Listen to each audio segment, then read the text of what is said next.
Well, hello there, you amazing, beautiful, wonderful people. It's Friday, baby. It's Friday and it's the 4th of July.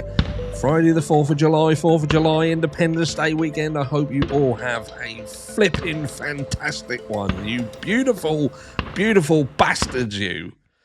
Anyway, we'll be celebrating that throughout the weekend. So I do hope you have a good one. But anyway, we're going to get straight into the meat and potatoes. There's a load of people, as you can appreciate it. You know what I mean? Trolls and everybody alike. They just want to know. Harsh. Just answer the question, mate. Just answer the question. Is Bryan Kohberger guilty? Is he guilty of this crime? Can you just admit that he's guilty for the love of God? Look. I'm going to answer that in this video here. We're going to get into the meat and potatoes of it all. We're going to tuck right in. Bryan Kohberger is guilty in the eyes of the law. He has admitted to the crime. He said, I did it. He stood up and said, yes, guilty, guilty, guilty, guilty, guilty. That's what he did. We all saw him do it. But does that mean that he's been proven guilty? See, this is where people start losing their shit. You watch the comments down below. Please do. And all I say is, it's engagement. It's engagement. It's like when I spell something wrong or I say something wrong. It's engagement, baby. I learned from the best. Starbucks. They'd spell your name wrong. So you'd post it all over social media. Look, they spelled Dave wrong. They spelled it with an O. My name's not Dove. Or Sarah with a Y. My name's not Yera. Marketing geniuses. So look, do your worst. And thank you for helping spread the video to a wider audience. But yes, Bryan Kohberger has pled guilty. He said he did it. And I look at this, right, this article here, because I think this hits the nail on the head, regardless of anything. And it is, man admits murders of 4 Idaho students in deal to avoid the death penalty. And I think about that, and I think about there is no greater motivator than to say, yeah, I did it. I did the crime. If you don't want to die, you may have been convinced that you're going to die. You're just going to die. Do you know what I mean? There's nowhere to go with this. The public fucking hates you. Look at all the stuff that's coming out. Me, your defender. Anne, the person who put my arm around you and said, I'll be here for you. You are an innocent man. And you know that I think the world of you. You know, and I'm always going to do the best for you. Did you? However much Bryan Kohberger trusts Anne Taylor, you've got to think she's pretty much all that he's had for the last 2.5 years. Just Anne Taylor, him and Anne Taylor having a discussion. There's a lot of trust that can be built up in that period of time. And you can believe that this individual has your absolute, just, do you know what I mean? They're doing everything they can for you. And they know the system, they know everything. And they know how this is going to go. They've been there before. Who could think that Anne Taylor could potentially be working for the other side? And I know there's going to be people who are like, no, you're nuts. That's not what happened here. It's not what happened here. But I'll tell you what, it happens. And it happens a lot more than you potentially think. Like I was looking at these posts on here. And don't get me wrong, not all of them the cases as serious. But it says, look, why would a public defender want their client to take a plea deal instead of going to trial? And this person said, well, some are just lazy and don't want to put in the effort. This just happened to a friend of mine. She never even met her attorney until the day of a trial was scheduled. She called and left messages, but he never called her back. He refused to request any discovery. Now, Anne Taylor did request discovery. she requested it and requested it and requested it and requested it, and would eventually go on to say, "I'm not even prepared for this trial. I'm not prepared," because I obviously took on Skylar Mead's case, and But anyway, that's by the by. Blatantly told her he wasn't even going to attempt to defend her. The prosecution's witnesses didn't bother to show up, but rather than dismiss the charge, the DA offered a plea deal for a misdemeanor. Again, this isn't the severity of it, but this is talking about public pretenders and how they operate. It says usually it's because they have failed to adequately prepare for trial. Ring any bells? Ring any bells?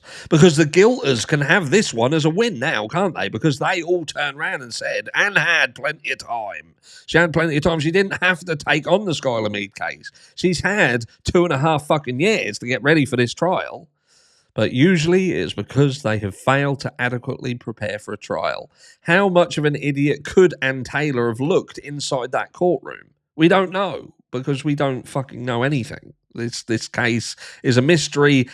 It was a mystery pretty much all the way through, apart from the guilters who they had it nailed. I'm telling you. They collect their paycheck, but they don't want to work for it. Often, you will have signed some sort of flat fee agreement with them. Generally, they will compel you to accept a plea offer when they want to get paid but don't want to work. In other much more rare circumstances, because your guilt is sin and everybody knows it, which it could simply be that Anne Taylor just felt that that Bryan Kohberger was guilty, and there you go. The rest is history. It says attorneys are ethically required to convey all plea offers, good, bad, or indifferent, to the client. If the deal were advantageous and the likelihood of success minimal, any criminal defense lawyer, public defender or not, would, depending on all sorts of other factors, recommend taking the plea deal, taking the deal. Flip it around. If the deal were lousy and the case against the client flimsy, the criminal defense lawyer, public defender or not, would, again, depend on all sorts of other factors, recommend going to trial. So this is what we look at here, isn't it? We turn around and we think to ourselves, how strong a case was Bryan Kohberger's case? And I think there's a lot of people on the fence here because we don't know the information. Now, when the sentencing is passed and a lot of the non-dissemination order is lifted and we see into some of these docs, it may become a lot more clearer as to the strength. The concern is when we heard Bill Thompson basically cite a PCA that he himself had deemed irrelevant and outdated, is bizarre to me. We would have expected for them to, if they had some slam dunk evidence that was going to appear at trial, that would have been the absolute time to do it. They knew that Bryan Kohberger was going to plead guilty. They absolutely fucking knew it. They were in there for that purpose.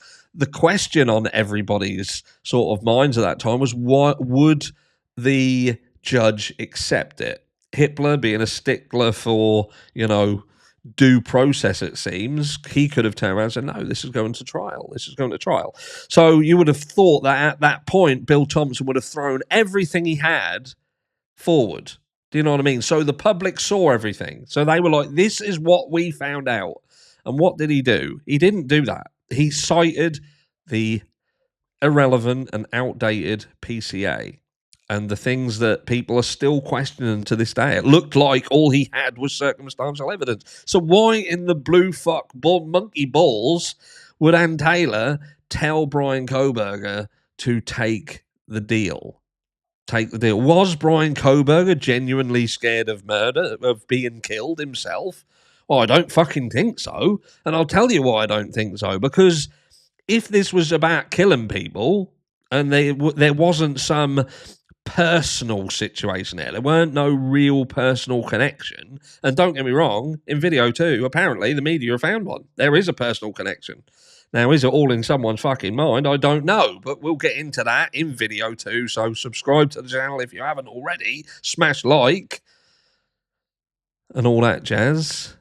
But look, if there's no connection and you think to yourself, well, why didn't Bryan Kohberger, if he was so scared of the death penalty, then why didn't he just commit a crime of this nature in Washington, where there is no death penalty?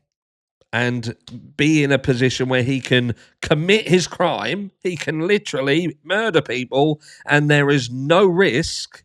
In fact, he'd have been in exactly the same position, worst case scenario, than he is now. And he could have just rolled the dice and gone through the trial.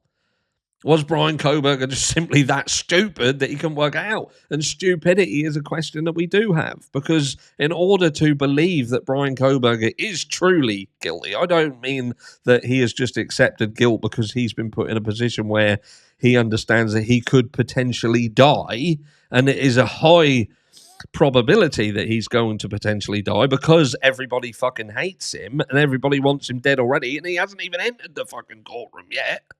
Do you know what I mean? And don't tell me that that is completely unheard of, that it's impossible. What are you talking about, you conspiracy theorists? Are we genuinely saying that nobody has ever admitted to guilt of something that they didn't do because the fear of being executed? Can you imagine? I'll put this with you, right? Because we're now talking about Idaho utilizing the firing squad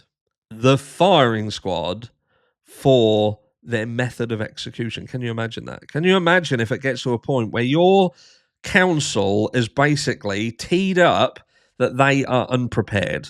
They are unprepared. She covered her ass, mate. I'm telling you. She put it on the record, I'm not prepared. Bryan Kohberger would have heard that. She is literally saying, I'm not ready for this trial. So she then puts it in a position where she can go to her client and say, bro, I don't know what else to do, Bryan. I have told them I'm not ready. I've told them I'm not ready. You can see the biased nature of what's going on here, and you could very, very well be convicted in here, and there is nothing we can do. We've tried to appeal different things, and we've consistently having it bounce back to us. Bounce back. No. Death penalty. We've tried to go around every different angle. We've brought up ASD, everything. They're not fucking interested. This place wants you executed.